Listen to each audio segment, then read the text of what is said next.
New week, new video. At least not last week, but this week we will have a new video. And another thing is, you might notice that I'm having a little bit of a different backdrop than I usually have. So this is actually a hotel room.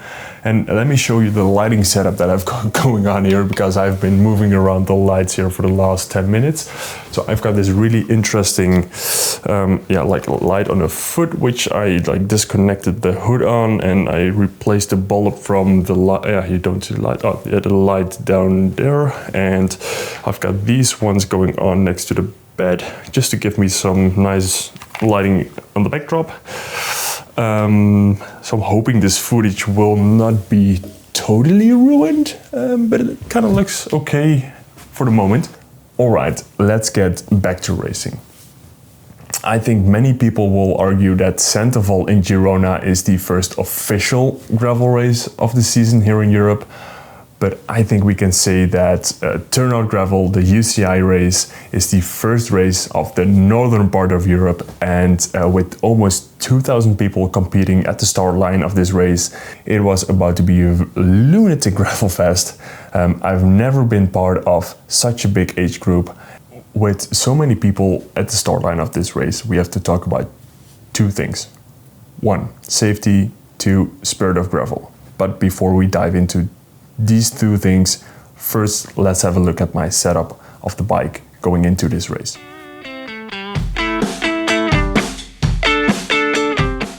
For this video, we got a little bit of a change of scenery and also surface, because I'm standing on a gravel road right now with my gravel bike right behind me. So this means it's official time to ride the first gravel race of the season, and I would just want to walk you through my setup for Turnhout Gravel. It will be really fast, I think.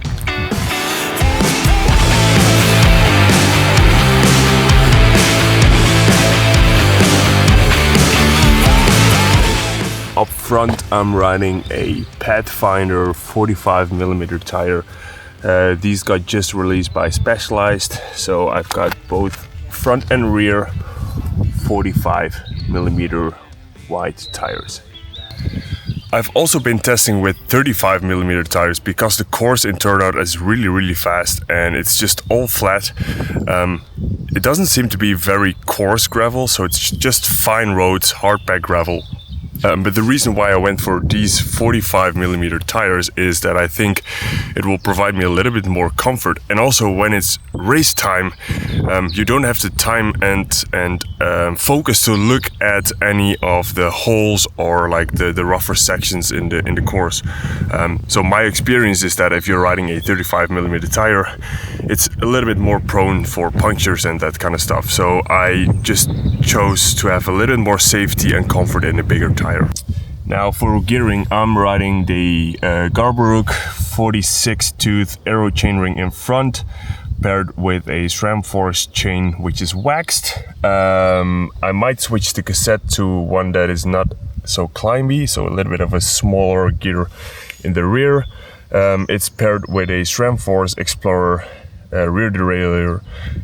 On the cockpit we have the SRAM Force shifters, and these are paired with a 38cm center to center bar, just to get a little bit narrower and more aero. I'm riding a 120mm S-Work stem, and I prefer to ride with my hammerhead with an out front mount.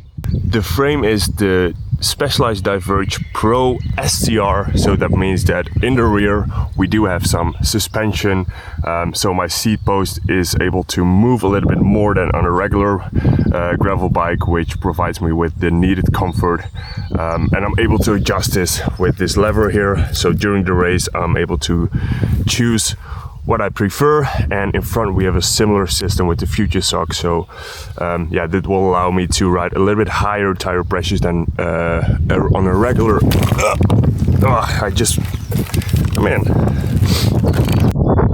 So with the suspension in the rear and in the front, I will be able to ride a little bit higher tire pressures than on a regular gravel bike, which is in the end a bit faster, and also it's better for puncture protection. that's the setup, and I'm hoping that the legs won't be too tired from the training camp I did this week in Tenerife. I got back yesterday, the race is tomorrow, so we got basically 48 hours to recover and prepare for this race. Was this a good idea? No, but sometimes you just need to dig deep, and yeah. Also, honestly, for me, this race, it's not like an A-level race for me. I'm just doing it because it's pretty close to where I live. And also, there are not too many gravel races that are this close to my house. So having that ability to be able to ride 148 kilometers in race pace, that's a really good opportunity to have. I'm just going to roll down this amazing gravel road. Just have a look. Wow, it's so beautiful here. I'm just going to roll down there, back home, 20 kilometers, watch a little bit of Milan-San Remo, wash my bike. It's got a little bit of dust on it, and I will catch you guys tomorrow morning in preparation for the first gravel race of the season. I was blind and hoping, now my eyes are open. None of what I see makes sense. My mind's a fence, but I'm still singing. Ooh la la la la la, life goes on, and I'm not done. Good morning from Turnhout. There is literally cyclists everywhere on the streets here in Turnhout as we are preparing for the start. We are 30 minutes out.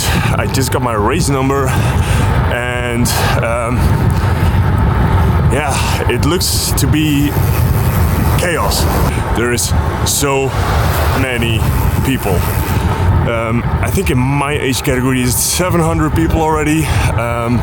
But yeah, there is also of course other age categories starting today, and there will only be 2 minutes between them. So this will be a very chaotic start. Everything goes up in smoke. I love you with a very hot you. Ooh la la la la la, life goes on. Yeah, I'm not done, no. When everything goes up in smoke, I love you with a very hot you. Rose is bigger lies. So many people in the Starbucks grid today.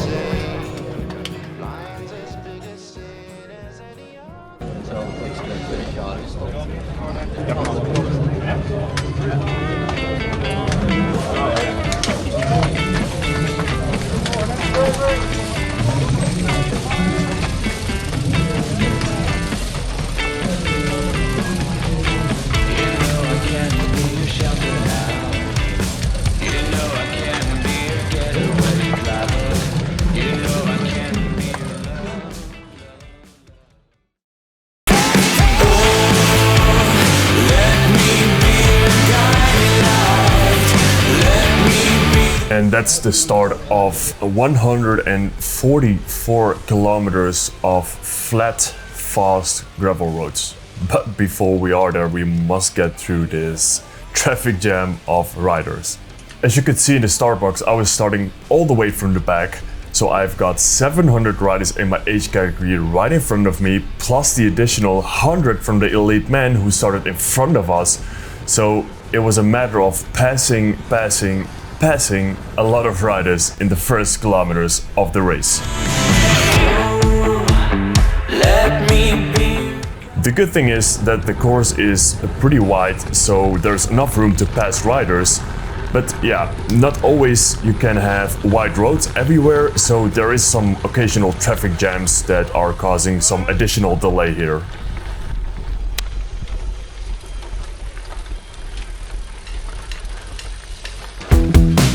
Now that everyone's squeezed through this narrow bridge, it's full on the throttle again, and as we are hitting the first gravel here, it's finally time to put the hammer down and really start passing big groups of riders. As you can see, the speed is pretty high here. We're almost 2.5 kilometers in the race. The telemetry overlay is a little bit off on this clip. But you can see that I'm pushing like 400, 500, 600 watts all the time, just keeping the pace up. making sure that I don't lose any pace or needed to brake for other riders. And yeah, sometimes the course is a little bit narrower or it's just very crowded. So you have to take some risks to keep on passing riders. And this is also when we start seeing the first big gaps between the groups that we just need to close.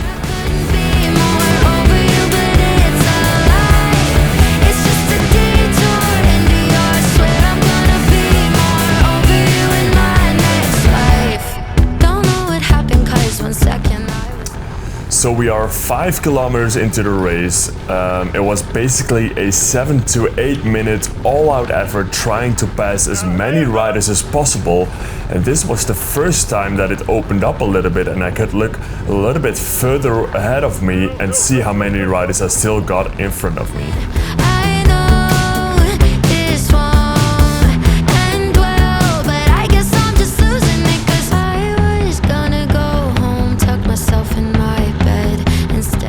After chasing the tail of this group for about 2 kilometers, I finally get the connection here and I look at the left and I see still so many riders in front of me. If I had to make an estimate, this group is around like 75 to 100 riders, and I'm just sure there must be more riders still in front of me. Holy shit, this feels very much like a never-ending story.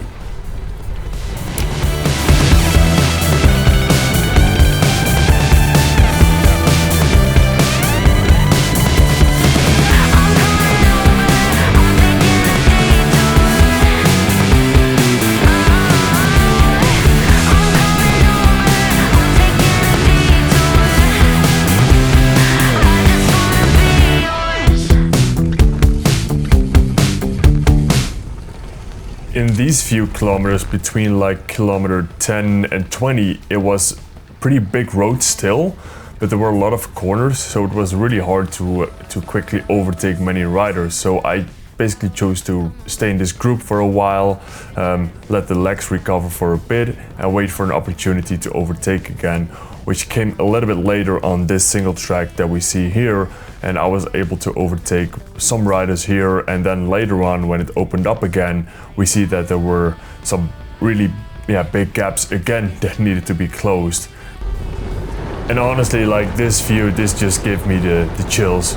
This is so awesome, riding full gas on these gravel roads, all the dust, stones flying across your face. It was really, really, really cool. After another 2 kilometers of chasing, I caught up with this group. And yeah, it's the same thing again. I'm trying to pass as many riders as possible, and just look at my corner here. While they all stand outside of the corner, I will take the inside where there is a lot of room, which they are letting me. And yeah, I'm just passing like a handful of riders that way, which also I think was due to my tire choice.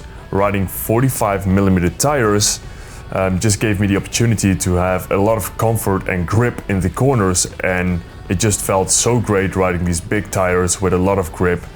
Although I must say there weren't too many riders actually riding the narrower tires, which I was expecting them to do, but it was a really good choice after all.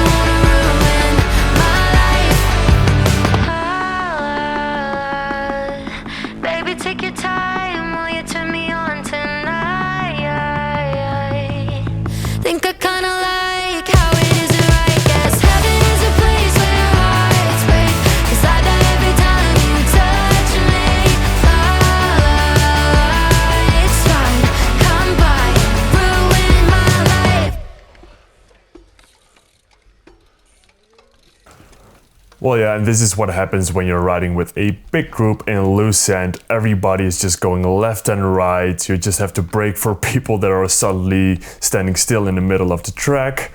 And just, you have to try and hold your speed as much as possible, but it's not always possible. Fuck! Hou je fucking lijn! And it is super frustrating when somebody just cuts you off and yeah, you have to stop pedaling for a few seconds because instantly you will lose like 2-3 kilometers an hour and you will just lose all your momentum, and it's really hard to get up to speed again after that.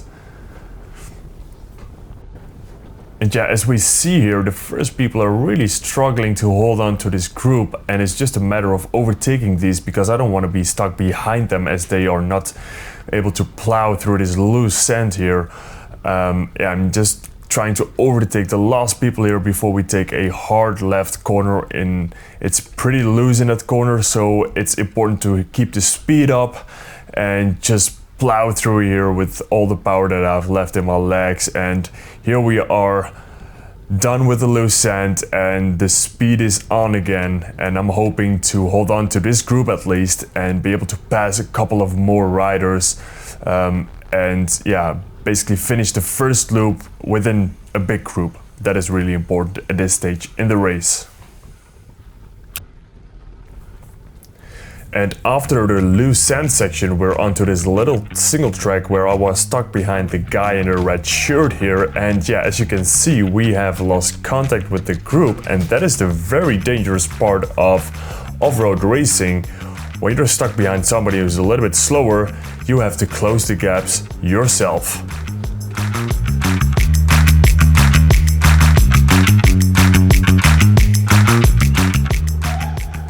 Luckily enough, the group behind me caught up with me and we actually cooperated really good, so we just kept the pace high. And yeah, you still cannot see the group in front of us, but on this really fast section we keep the pace really high, and at least it was good for the motivation.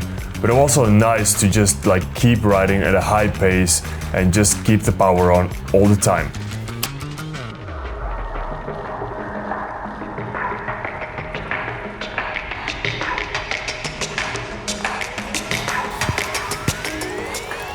And we actually lost sight of the group in front of us. We're already 13 kilometers further into the race here, and I'm still riding with the same group, and this is basically the group that I will continue racing in. And at this point I realized that I still had really good legs, and the pace of this group was good. We were having a good pace. Was not too fast, but it was also not too slow, and everybody was cooperating pretty well, so it was good fun riding in this group. And at this point we just want to continue riding in this group and see how far we can come into the race. And just as we were chilling along, there were these guys that were suddenly slipping and sliding into our group, and it seemed like a big and fast group has caught up with us, which wasn't necessarily a bad thing because we could sit on their wheels, and by doing that we could move up some more places. But yeah, it did cause some chaos at some point because these guys weren't holding back and everybody was fighting for their position again. Gotta love the one you want. You're alright, baby. You can't use me. Alright, 'cause you're all I ever need. As we're entering lap 2, we start to notice that some of the riders are not pulling in front of the group, and yeah, this was frustrating for some of the riders here. And I will not repeat what I said in Dutch here, but I think this is a sign that the riders are getting a little bit more tired as they don't want to ride in front of the group. I think they still can, but they just want to save up their legs for the last 60 kilometers. Gotta love the one you want. You're alright, baby. You can't use me. Alright, 'cause you're all I ever need. Alright, gotta love the one you want. You're alright, baby. You can't use. Fast forward to kilometer 106, we're heading into the loose sand section. And luckily the level of the riders now is a little bit higher than the first time, and also we're with a lot less riders, so we're able to actually keep up the pace here and maintain the speed, as you can see. And yeah, this helps a lot with riding through this loose sand here.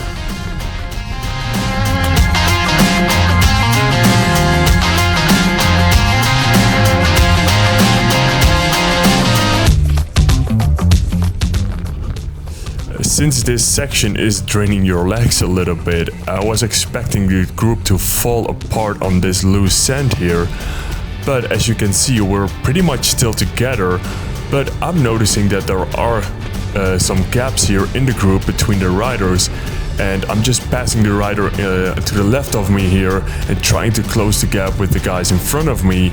And as I'm doing this, I notice that the rider in my wheel isn't able to keep up with the pace, so it seems like we're getting rid of some riders after the sand section.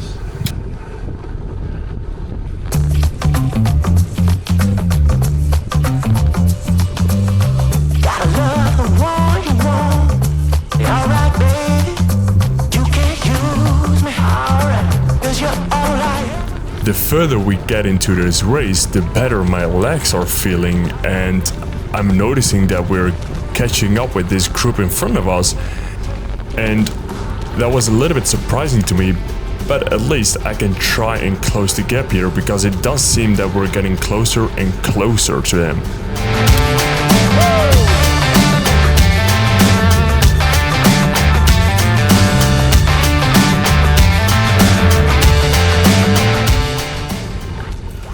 From here on onwards, it was no more single tracks, no more loose sand sections, only this really fast and flat gravel and eating the dust of the riders in front of me.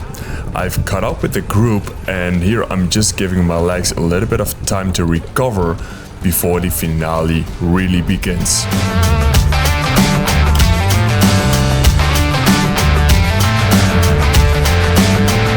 We're now in the last 5 kilometers of the race, and I still have something left in the tank. It was time to find out if I could shake off some of the riders in this group. So it's time to step on the gas, take some risks, and see what we can do here. And just as we are heading into these final 2 corners, I am passing Luke Holtzlag, who had a flat tire for the last 10 kilometers or so. That's real bad luck for him. But here we are passing the finish line. The race is done, and I am super happy with my final result.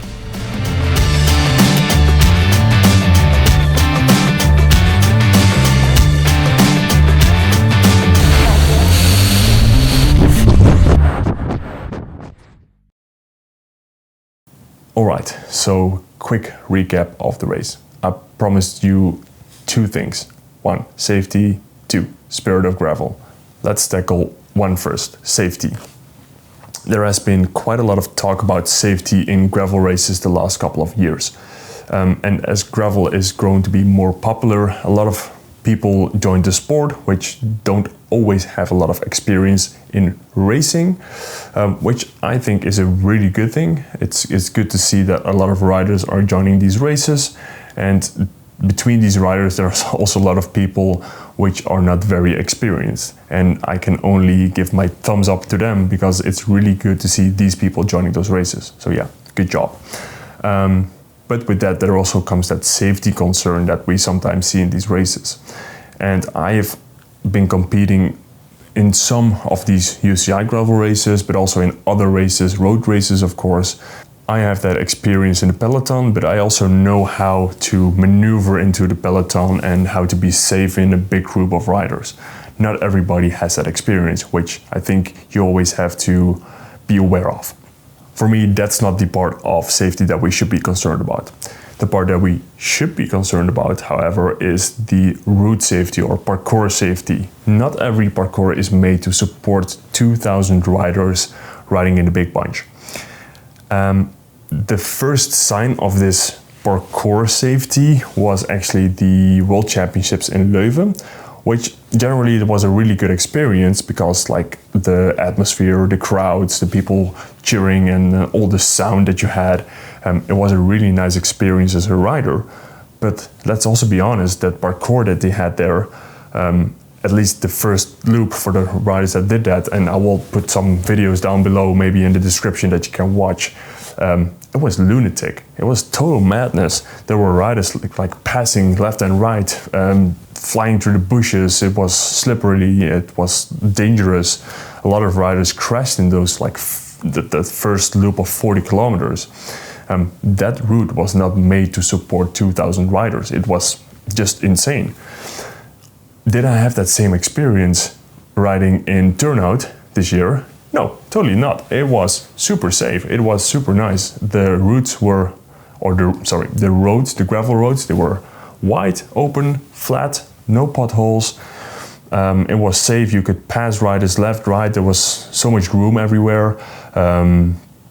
There were no narrow roads that you need to take. No dangerous roads.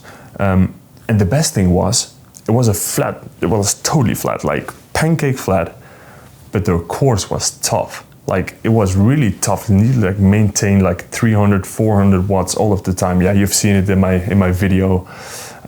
It was really, really tough to be up front there. So when people are complaining about the safety in these UCI races, I mean, most of the time they're right. But Turnhout, I must say, big thumbs up for the organization. It was, I think, one of the nicest routes that I've ever done, in any of the off-road races. Let's just call it that. It was, I can almost say it was almost like a Unbound experience in Europe. And I think that's the biggest compliment that I can give to any of these organizers. So yeah, again, 1,000 points, all my karma points to the Turnhout organization. Such a good job. Secondly, we need to talk about Spirit of Gravel. Does Spirit of Gravel and UCI fit in the same sentence? Yeah, some people will debate around that. I dare to say that it can fit in one sentence if you have the right approach. In my safety story, I mentioned that this race was giving me the European Unbound feels. And of course, I don't know how Unbound feels, so I cannot really talk to that 100%. But I can imagine how Unbound feels, and this was giving me that real gravel feeling that I haven't seen in all of those other races, I must admit. So what was the big difference between this and the other ones? Although it is very competitive, I must say that the UCI races in general are really competitive. For me, what is really important for these gravel races is that it's very easy to step into.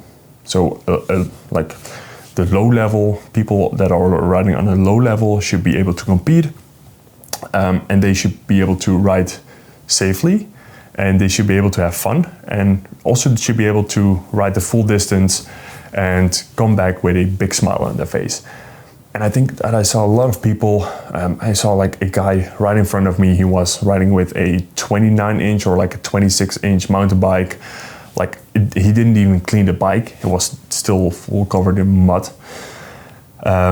With just a couple of trainers on, and yeah, bear in mind, I was in the age category riding 144 kilometers. So this guy, he subscribed for that race, knowing that he would do it on the mountain bike, and also knowing that he would ride 144 kilometers on a flat parkour on a mountain bike.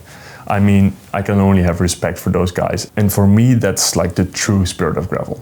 Everybody can compete when you are a semi-professional or professional gravel racer, a so-called mid-pack elite cyclist like I am, or just somebody who enjoys cycling. You can enter and you can participate, and that's something really nice to see. And yeah, again, I'm a big fan of that. Then last thing that I want to talk about, feeling coming out of this race. I was super happy with my feeling coming out of this race. Eventually I became 105th overall, I think 27th something in my age category, and I was super pleased about that. Maybe for a next time I will do a little bit of a deep dive into my numbers, into my power numbers, into all of that. But actually I was really happy with the feeling. I was really happy with my pacing strategy. I was also happy with the result. I think I got a great result in the end. I didn't expect to be so much in front of the race. And honestly, after a week-long training in Tenerife, I was able to output still really decent numbers, and I didn't feel fatigued whatsoever. And to me, it tells me that I've got that like base level stamina all hooked up, and now it's time to really dig deep, get in that race hardness, and that's what I will be doing the next couple of weeks. So you will see a lot of races dropping in my channel. I would really appreciate it if you would like to give me the thumbs up for this video, and if you are not subscribed yet, please consider subscribing. It would really help me and motivate me to pump out these videos every other week. Unbound is approaching really fast. We're at this moment in time only 7 weeks out, and anxiety levels are rising slowly. But that's something for the next video. Catch you guys in the next one.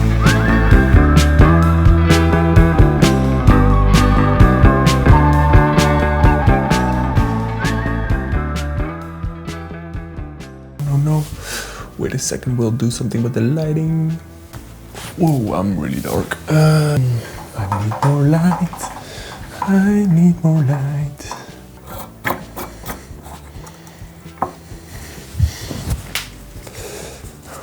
Still recording. Whoa. This has been 5 minutes of me walking around little nights. Interesting. All right.